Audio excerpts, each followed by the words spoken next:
everyone, Monica Bodirsky here, artist and author of the Shadowland Tarot and the House of Shadows Lenormand. How are you doing this fine day? I just came through the most beautiful and intense thunder and lightning storm. Absolutely adore it. Well, you know I do like all things kind of spooky, and those flashes of lightning are just so inspirational. What will you see in them? Thunderclaps. Ooh, lots of good things in there. Incredible energy, actually. And I like to collect that kind of water because I feel that it is charged with that kind of intense electrical energy, and I use it in my watercolor paintings and in my art. I use it for other spell reasons, but those are the places I enjoy using that water the most. You know, I often wonder why we love spooky stories so darn much. I think it's pretty straightforward. Now, I'm talking about a good gothic story here, one that builds up with suspense, one that has, you know, rain and lightning and thunder, as I'm mentioning, creaking stairs, and just that shadow around the corner. Not the cheap jump scares, although I used to be kind of partial to them. They're just kind of, you know, well, everyone would get kind of grossed out by those things. That isn't really the art and craft of building suspense. We all love mystery, and it's safe when it comes to us in those kind of places. It helps me face my fears, you know, confront those nervous moments of what is that? What is the unknown? We may never know, but there's something so intriguing about it. Also, I think that our imaginations are sparked, and we start to question what is around us, and that's a good thing. Instead of looking at things in a very fixed and linear manner, we will start to open our minds a little bit and go, possibilities. There's so many things possible. This is a great time for me to announce the fact that my colleague Lisa East and I have started something called the International Museum of Mystical Arts online. Why am I telling you? Because you can submit something that you feel is a mystical object. And that definition is open to interpretation. Maybe you have a deck of cards that you feel are kind of spooky, or they just bring all that information. They're a portal. I often do see them as portals. You can go to our website if you like, fill out a submission form, and I guarantee your object will be posted. Okay? So, we're heading into September and soon October. And don't forget, Witchfest North, Festival of Arts and Culture, also international now that we are online. And yes, we are online again to play it safe because too much COVID. And, you know, I hate to start things in different locations and then cancel them after. But you won't be disappointed. The lineup is absolutely incredible. I'd like you to go check it out on witchfestnorth.org.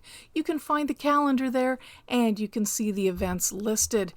Okay, what else is spooky? You know, my cards are kind of spooky. And I think I mentioned why I like those kind of safe scares, helping you look at those shadows. You know, I do a lot of shadow work, but I also do a lot of, well, I guess you would call it ghost busting.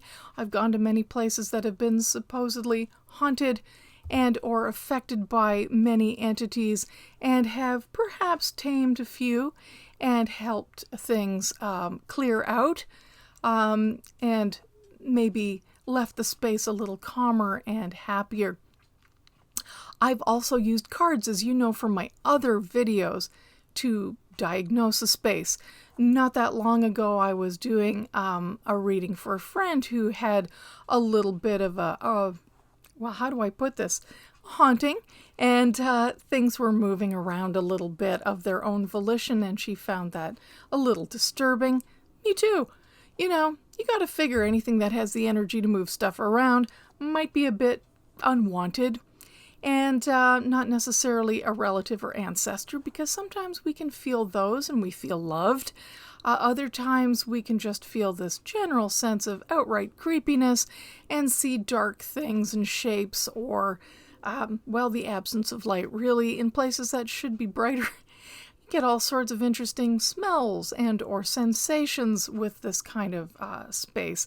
I was pulling a card for her, and out of my 78 cards, I drew, and this was well shuffled in between each draw, pulled the Queen of Pentacles 3 times, which ended up being a guardian spirit of hers, her grandmother. But that is how you could also use those cards in actual haunting situations to diagnose the space. I also like to use them for narrative and for inspiration for a good spooky story. And, you know, after all, you know, who doesn't like a good spooky flea, right? You know, if I were to go to a place and somebody asked me, and this is with my Lenormand cards, you know, are you detecting some kind of energy or entity? You know what that would be? Because it's deceptive. Because it's a flea wearing a dog mask. It's not really a dog. I would say if you thought it was a relative, you might be deceived. It could be some other energy. If I got moonflower, you know, no, I would not say it's somebody who likes to experiment with a lot of poisonous plants. I would probably say it is somebody hanging around at night. And, well, goodness knows, if you got the garden card, you have a few spirits hanging out you might want to get rid of. And, well, the devil at the crossroads, need I say more?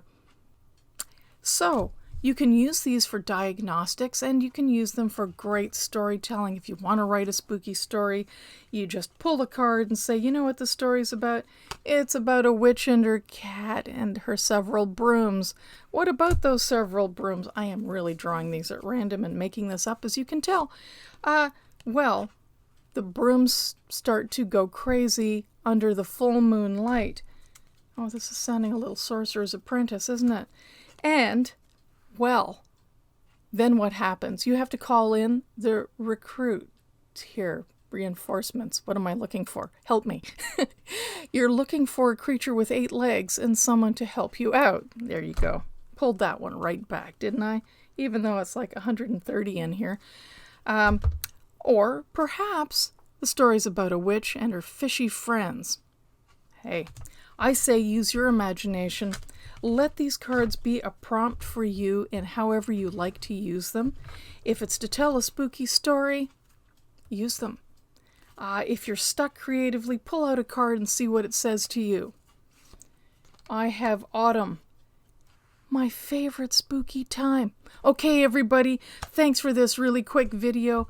I just love spooky things, and I cannot wait for the season of the witch, which I know is all year long, but particularly starting in September leading up to October, my favorite time. Enjoy those thunderstorms. Don't forget, I drop all sorts of readings for free on Instagram and IGTV, and these are every Sunday. Remember to subscribe, hit the like button, and don't forget to comment. Maybe you'd like to share a spooky story. Maybe you'd like to make one up. Maybe you'd just like to say, hey, thanks, nice spooky stories. I'll talk to you soon. Take care. Bye-bye.